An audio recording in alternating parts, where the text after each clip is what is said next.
আমি অর্পিতা। প্রত্যেকদিন রাত হতেই আমার ভাসুর আমার গায়ে হাতে নারকেল তেল মালিশ করে দিত। আর যখনই আমার ভাসুর আমার গায়ে হাতে তেল মালিশ করত, তখনই আমার ভীষণ ইচ্ছে করত, কারণ আমার ভাসুর একজন সুদর্শন পুরুষ ছিল। তাকে দেখে তো যে কোনো মেয়ে তার দিকে আকর্ষিত হতো। আমি একজন ২৫ বছরের খুব সুন্দরী তরুণী বিধবা ছিলাম। আমার ৩ বছরের একটা বাচ্চা মেয়েও আছে। তারপর সেদিন রাতে আমার ভাসুর যখন আমাকে নারকেল তেল মালিশ করতে আসে, তখন আমার বাচ্চা মেয়ে গভীর ঘুমেছিল। তারপরে সারা রাত ধরে আমাদের মাঝে যা হয় সেটা শুনে তো আপনারাও আশ্চর্য হবেন। আমার ১৮ বছর হতে না হতেই আমার বাবা মা তো আমাকে বাড়ি থেকেই বিদায় করে দিয়েছিল। কিন্তু হায় রে আমার দুর্ভাগ্য, কারণ আমাদের বিয়ের ৬ বছর পরেই তো আমার স্বামী মারা যায়। স্বামীর মারা যাওয়ার পরে এটাই ভাবতাম যে আমার কপালেই কেন এতটা খারাপ লেখা ছিল, কারণ আমার স্বামী যেমনই ছিল না কেন, সে তো আমাকে ভীষণ ভালোবাসত। আসলে আমার স্বামী কোনো কাজকর্ম করতে চাইত না, সে ভীষণ অলস প্রকৃতির ছিল। সে সারাদিন বাড়িতে ঘুমিয়ে ও বসে থেকেই কাটিয়ে দিত। এমনকি আমি তাকে অনেক বলতাম যে তুমি তোমার দাদার সঙ্গে গিয়ে কমপক্ষে দোকানে তো বসতে পারো, কিন্তু সে তো আমার কোনো কথার গুরুত্বই দিত না। এবং আমার ভাসুরও তাকে কোনোদিন চাপ দিত না দোকানে যাওয়ার জন্য। আমার ভাসুরের অনেক বড় মুদি দোকান ছিল এবং উনি একজন পাকা ব্যবসায়িক লোক ছিলেন। ওদিকে আমার ভাসুর এতটাই কর্মযোগ্য ও দায়িত্বশীল পুরুষ ছিল যে আমাদের স্বামী স্ত্রী ও আমাদের বাচ্চার সমস্ত খরচ উনি দিতেন। উনি আমাদের ভীষণ খেয়াল রাখতেন। কিন্তু জানি না কেন, নিজের ছোট ভাইয়ের বিয়ে দেওয়ার পরেও সে কোনোদিন নিজের সংসারের ব্যাপারে ভাবনা চিন্তা করেনি, নিজে কোনোদিন বিয়ে করার ব্যাপারে ভাবেনি। আসলে আমার বর যখন বেঁচে ছিল, তখন আমিও আমার বর মিলে কিন্তু ভাসুরের সঙ্গে ঠাট্টা করতাম যে এবার সে যাতে একজনকে বিয়ে করে বাড়িতে নিয়ে আসে। কিন্তু সে কোনো মতেই বিয়ে করতে রাজি হয়নি। আমার ভাসুর বলতো, তোমরাই আমার সব, তোমরাই আমার সংসার, তাই আজকের পর থেকে আমাকে আর কোনো দিন বিয়ে করতে বলবে না। তারপর একদিন আমরা সবাই একসঙ্গে খাওয়া দাওয়া করার পরে যখন যে যার ঘরে নিজের মতো শুয়ে পড়ি, তখন সকালবেলাতে আমার পায়ের তলা থেকে মাটি সরে যায়, কারণ সেদিন সকালবেলা আমার বর আর ঘুম থেকে উঠেইনি। সে এই পৃথিবী ছেড়ে চলে গেছিল এবং আমার পুরো সংসারটাই উজাড় হয়ে গেছিল। স্বপ্নেও কোনোদিন ভাবতে পারিনি যে একটা রাতের মধ্যেই আমার জীবনটা এইভাবে পাল্টে যাবে। ওই সময় আমার বাচ্চা মেয়েটার বয়স মাত্র ৩ বছর। সে তো এটাও বুঝতো না যে তার বাবা তাকে একা রেখে এই পৃথিবী ছেড়ে চলে গেছে। সে যে আর কোনোদিন বাবা বলতে পারবে না। বরের চলে যাওয়ার পরে তো ভেবেই নিয়েছিলাম যে আমার জীবনটা তো এবার শেষ হয়ে গেছে, কারণ যতই হোক না কেন, একটা সদভা ও একটা বিধবা মহিলার মধ্যে কিন্তু অনেক পার্থক্য রয়েছে। স্বামী যেমনই থাক না কেন, সে তার স্ত্রীর ও বাচ্চার মাথার ছাতা হয়ে থাকে। বরের মারা যাওয়ার পরে আমার মাথার ছাদটা সরে গেছিল। এমনকি বরের মারা যাওয়ার পরে আমার বাবা মা এসেছিল আমাকে বাড়ি নিয়ে যাওয়ার জন্য। আমার বাবা মা গরিব হলেও আমার কষ্টের কথা মনে করে আমাকে বাড়ি নিয়ে যাওয়ার জন্য এসেছিল। কিন্তু সেদিন আমার ভাসুর আমার বাবা মায়ের সামনেই আমার মাথায় অনেক ভালোবেসে হাত বুলিয়ে দিয়ে বলেছিল, অর্পিতা কোথাও যাবে না, অর্পিতা এই বাড়িতেই থাকবে, এই বাড়িটা তো অর্পিতারও। তারপর আমার ভাসুর আমার বাবা মাকে বলেছিল, অর্পিতা ও আমার সোনা মা যদি এই বাড়ি ছেড়ে চলে যায়, তাহলে আমি কিভাবে একা থাকব? আপনারা এটা একবারও ভেবেছেন? তাই আপনারা একদম নিশ্চিন্তে থাকবেন। আমি অর্পিতা ও আমার সোনা মায়ের খেয়াল রাখব, তাদের কোনো কষ্ট হতে দেব না। সেদিন ভাসুরের কথা শুনে আমি আর বাবা মায়ের সঙ্গে বাড়ি যাইনি। তারপর সেদিন রাত্রিবেলায় যখন বরের কথা মনে করে আমি নিজের ঘরের জানালায় একটা কোণায় বসে আমার মেয়েকে জড়িয়ে ধরে কান্নাকাটি করছিলাম, ওই সময় আমার কান্নার আওয়াজ পেয়ে আমার ভাসুর থালায় কিছু খাবার নিয়ে আমার ঘরের ভিতরে প্রবেশ করেছিল। কারণ আমার বরের চলে যাওয়ার পরে তো আমি 2 দিন ধরে না খেয়েই ছিলাম। তারপর সেদিন রাতে আমার ভাসুর আমার হাত ধরে বিছানায় বসিয়েছিল এবং আমার মেয়েকে নিজের কোলে নিয়ে অনেক স্নেহ করেছিল এবং আমার মেয়ের কোপালে আলতো আদর দিয়ে তাকে খুবই স্নেহ করেছিল। আমার মেয়েকে আমার ভাসুর ছোট থেকে কিন্তু সোনা মা বলেই ডাকত। তারপর প্রথমে আমার ভাসুর আমার মেয়েকে নিজের কোলে বসিয়ে খাবার খাওয়ায় এবং তাকে ঘুম পাড়িয়ে দেয়। তারপর আমার ভাসুর আমার পাশে বসে ও অনেক আদর করে আমার চোখের জল মুছে দেয় ও আমার হাত ধরে বলে, অর্পিতা, তুমি একদম চিন্তা করো না, আমি তো আছি তোমার পাশে। তুমি আমার ভাইয়ের বিধবা হয়ে গেছো, এর থেকে কষ্টদায়ক কথা আমার কাছে আর কিছুই হতে পারে না। তুমি যেমন তোমার স্বামীকে হারিয়েছ, ঠিক সেই রকম আমি আমার স্নেহের ভাইকে হারিয়েছি। আমি আমার ভাইকে কতটা ভালোবাসতাম সেটা তুমি কিন্তু খুব ভালো করেই জানো, কিন্তু তা সত্ত্বেও বুকে পাথর রেখে সব কিছু মেনে নিতে হচ্ছে। কিন্তু আমার ভাইয়ের মেয়ে মানে আমার মেয়ে, তাই আমার মেয়ে আমাকে বাবা বলেই ডাকবে। তারপর আমার ভাসুর অনেক ভালোবেসে আমাকে নিজের হাতে খাবার খাইয়ে দেয়, এবং জানি না কেন সেদিন আমার ভাসুরের আমার প্রতি এতটা স্নেহ দেখে আমিও তার ভালোবাসায় কিন্তু উন্মুক্ত হয়ে পড়েছিলাম। বরের মারা যাওয়ার পরে আমার ভাসুর আমার এতটাই খেয়াল রাখতে শুরু করেছিল যে আমি দিন দিন তার প্রতি আকর্ষিত হচ্ছিলাম। যতবার আমার মনে ভাসুরের প্রতি কিছু উল্টোপাল্টা ভাবনা আসতো, তখনই আমি নিজেকে আটকে রাখতাম এটা বলে যে আমি কিন্তু আমার ভাসুরের ভাইয়ের একজন বিধবা মহিলা, তাই ভাসুরের প্রতি অন্য কিছু ভাবনা চিন্তা করা আমার জন্য পাপ। কিন্তু জানি না কেন উনি আমার এতটাই খেয়াল রাখতেন যে আমি দিন দিন কিন্তু আমার বরের কথা ভুলতে শুরু করেছিলাম। এইভাবে প্রায় আমার বরের মারা যেতে 1-1.5 মাস হয়ে যায়। এই 1 মাসে ভাসুরের আমার প্রতি যত্ন ও ভালোবাসা পেয়ে আমি বরকে ভুলতে শুরু করেছিলাম। এদিকে আমার মেয়েও আমার ভাসুরকে বাবা বলতে শুরু করেছিল।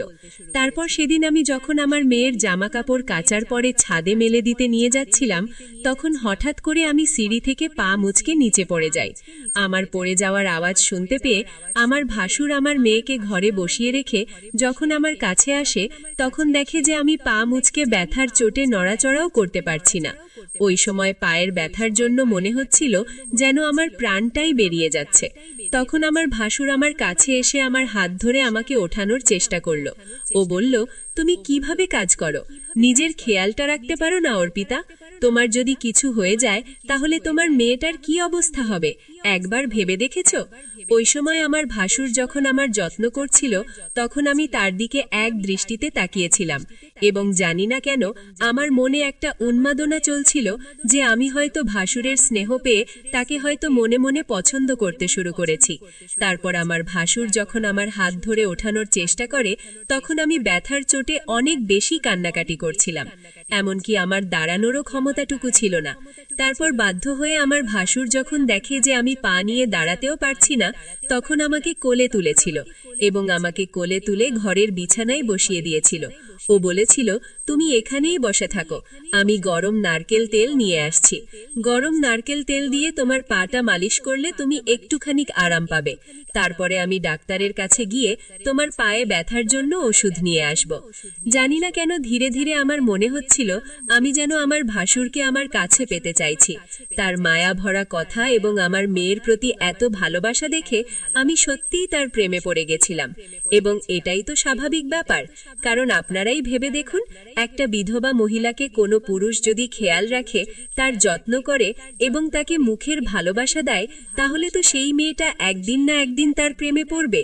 কারণ একটা মেয়ের স্বামী মারা যাওয়ার পরের কষ্টটা যে কতটা, সেটা তো আমার মতো একটা বিধবা মহিলাই বুঝতে পারবে। কিন্তু আমার ভাসুরের মনেও কি আমার প্রতি এই আবেগটাই ছিল, নাকি সে আমাকে অন্য কিছু ভাবত? নাকি আমি নিজের মন থেকে এটা ভেবে বসেছিলাম যে আমার ভাসুর হয়তো আমাকে ভালোবাসে, আর সে যদি আমাকে ভালো নাই বা বাসে, তাহলে কেন আমার ভাসুর আমাকে এতটা স্নেহ করত ও আমার খেয়াল রাখত? তার মানে নিশ্চয়ই তার মনেও আমার প্রতি কিছু ছিল। আমার ভাসুর আমার যত্ন করত, খেয়াল রাখত, কিন্তু স্বামীতে যেমন তার স্ত্রীকে আদর করে, সে আদরটা কিন্তু আমার ভাসুর আমাকে করত না। আমি তো অনেক সুন্দরী ও তরুণী বিধবা ছিলাম, চাইলে আমার ভাসুর কিন্তু আমার কাছে আসতে পারত, এবং আমিও হয়তো মনে মনে এটাই চাইছিলাম। কিন্তু আমার বরের মারা যেতে 2 মাস হয়ে যাওয়ার পরেও আমার ভাসুর কিন্তু কোনোদিন সেই রকম নজরে বা সেই রকম ভাবে আমার কাছে কখনোই আসেনি। আমার ভাসুর যতক্ষণে নারকেল তেল আনতে রান্নাঘরে গেছিল, ওই সময় কিন্তু আমি নিজের মনে মনে এই কথাগুলো ভাবছিলাম।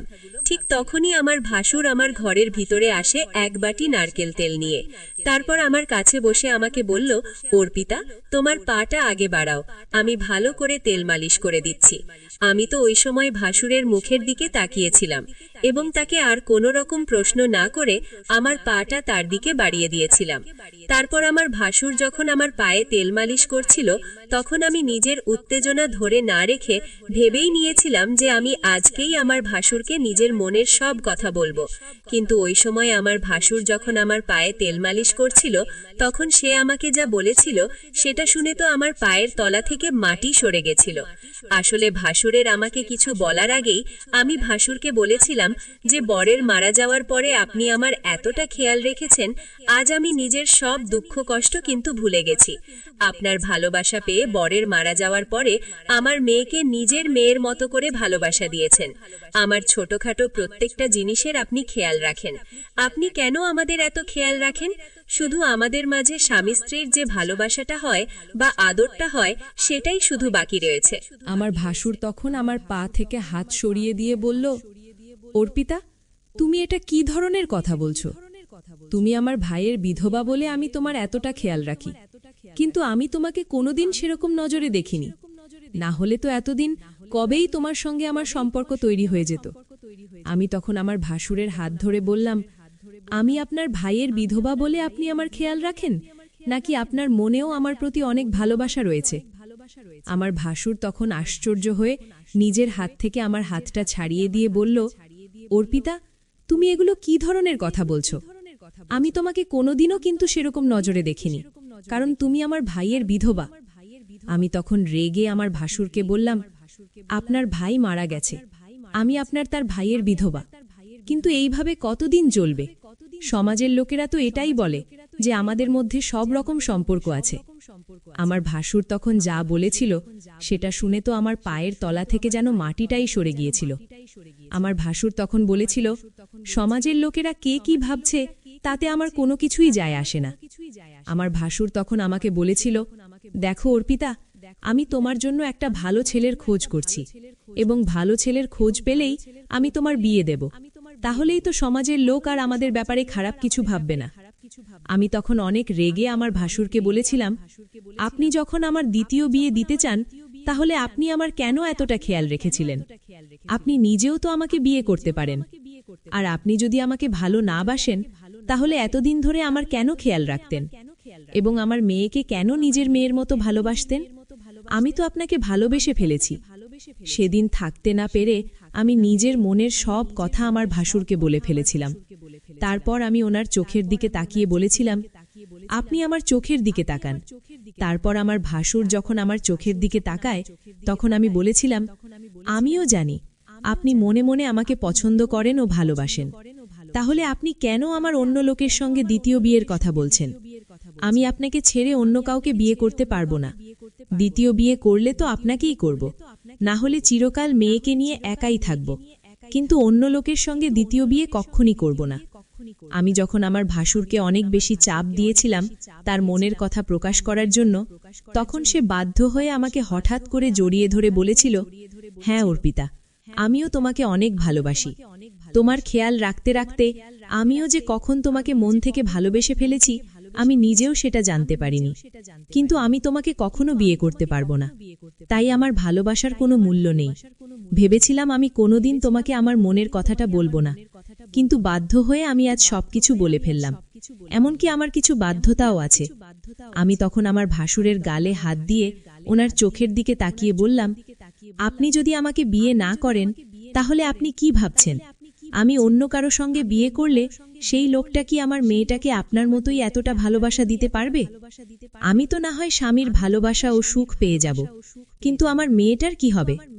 আমার মেয়ে একজন বাবার মতোই আপনার কাছে যতটা ভালোবাসা পাচ্ছে, সেই ভালোবাসাটা কি অন্য কোনো পুরুষের কাছ থেকে পাবে? আমি জানি আপনার কি বাধ্যতা আছে। আপনি শুধু সমাজের লোক কথা মনে করে আমাকে বিয়ে করতে চান না, তাই তো? আমার ভাসুর তখন বলেছিল, আমি তোমাকে কেন, আমি অন্য কোনো মেয়েকেও বিয়ে করতে পারবো না। আমি যেই মেয়েকে বিয়ে করব সেই মেয়েটার পুরো জীবনটাই নষ্ট হয়ে যাবে। এই কথাগুলো বলে আমার ভাসুর ওই সময় আমার ঘাড়ে মাথা রেখে কাঁদতে শুরু করেছিল, এবং আমি সেদিন প্রথম আমার ভাসুরের চোখে জল দেখতে পেয়েছিলাম। আমিও তখন আমার ভাসুরকে জিজ্ঞেস করেছিলাম যে আপনাকে আজ বলতেই হবে যে আপনি এতদিন কেন বিয়ে করেননি। তারপর আমার ভাসুর না পেরে যখন আমাকে সত্যি কথাটা বলেছিল, তখন সেই সত্যি কথাটা শুনে তো আমার পায়ের তলা থেকে যেন মাটিটাই সরে গেছিল। কারণ আমার ভাসুর একজন নপুংসক ছিলেন, এই কারণেই উনি কখনো বিয়ে করেননি। আর এই জন্যই উনি আমাকে ভালোবাসা সত্ত্বেও বিয়ে করতে রাজি হননি। উনি আমাকে বলেছিলেন, অর্পিতা, আমি যদি তোমাকে বিয়ে করি তাহলে কোনোদিন স্বামীর সুখ দিতে পারবো না এবং তোমার পুরো জীবনটাই নষ্ট হয়ে যাবে। এসব কিছু জানার পরেও কি তুমি আমাকে বিয়ে করবে? কারণ তুমি তো কোনোদিন স্বামীর সুখটাই আমার কাছ থেকে পাবে না। তুমি শুধু আমার কাছ থেকে মুখের ভালোবাসা ও যত্ন পাবে, কিন্তু কোনোদিন স্বামীর আদর ও সুখ পাবে না। এবার তুমিই বলো, তুমি কি সবকিছু জানার পরেও আমার মতো একজন নপুংসকের সঙ্গে বিয়ে করতে তোমার বাকি জীবনটা কাটাতে পারবে? ভাসুরের মুখ থেকে সবকিছু সত্যি কথা জানার পরে তো আমার মাথায় যেন আকাশ ভেঙে পড়েছিল। তারপর কিছুক্ষণ আমার ভাসুরের চোখের দিকে তাকানোর পরে আমি ওনার হাত ধরে বলেছিলাম, আপনার আমার প্রতি এতটা ভালোবাসা ও যত্নই আমার জন্য অনেক। তাই আমি আপনার মনের ভালোবাসা পেয়ে চিরকাল কাটিয়ে দিতে পারবো। তাই আমি আপনাকে বিয়ে করতে রাজি আছি। কারণ শরীরের সুখের চাইতে মনের সুখটাই হচ্ছে আসল ভালোবাসা। তারপর কিছুদিন পরেই আমার বাবা মাকে ডেকে আমি সবকিছু বলেছিলাম এবং আমার বাবা মাও চেয়েছিল যে আমার ভাসুরের যাতে আমার সঙ্গে বিয়ে হয়ে যায়। কিন্তু আমি আমার বাবা মাকে এটা বলিনি যে আমার ভাসুর একজন নপুংসক ছিল, কারণ আমি চাইনি যে আমি যাকে সত্যিকারের ভালোবাসি তাকে যাতে কেউ ছোট করে বা অপমান করে। তারপর সেদিন কোর্টে আমার বাবা মায়ের উপস্থিতিতে আমরা দুজনে কোর্ট ম্যারেজ করেছিলাম। বিয়ের পরে এখন প্রত্যেক দিন রাতে আমার হাসুর মানে আমার দ্বিতীয় বর আমার গায়ে হাতে তেল মালিশ করে দেয়। এখন আমি আমার বরের সঙ্গে আমার মেয়েকে নিয়ে অনেক সুখে আছি এবং আমি আমার বরকে কোনোদিন এটা নিয়ে হেনস্থা করিনি যে সে একজন নপুংসক। এইভাবে আমরা দুজন দুজনকে পেয়ে এখন অনেক সুখে আছি এবং ভালো আছি। সবসময় কিন্তু শারীরিক সুখটাই সবকিছু নয়, মনের সুখটাই আসল সুখ। যে মানুষটা প্রত্যেকটা মুহূর্ত আমার পাশে এসে দাঁড়ায়, এর থেকে বড় পাওনা আমার জীবনে আর কিছুই হতে পারে না। তাই আমি দ্বিতীয়বার আমার ভাসুরকে আমার বরের রূপে পেয়ে অনেক খুশি। যাই হোক বন্ধুরা, আমাদের আজকের ভিডিওটি এই পর্যন্ত। আপনাদের গল্পটি কেমন লাগলো কমেন্টে জানাতে ভুলবেন না। আর আপনারা কোন ধরনের ভিডিও দেখতে চান কমেন্টে জানিয়ে দিন। যদি আমাদের ভিডিওগুলি ভালো লাগে তাহলে লাইক, কমেন্ট এবং শেয়ার করুন। আর সবার আগে ভিডিও পেতে আমাদের মিষ্টি ভয়েস চ্যানেলটাকে সাবস্ক্রাইব করুন এবং পাশে আসা বেল আইকনটি অল করে দিন।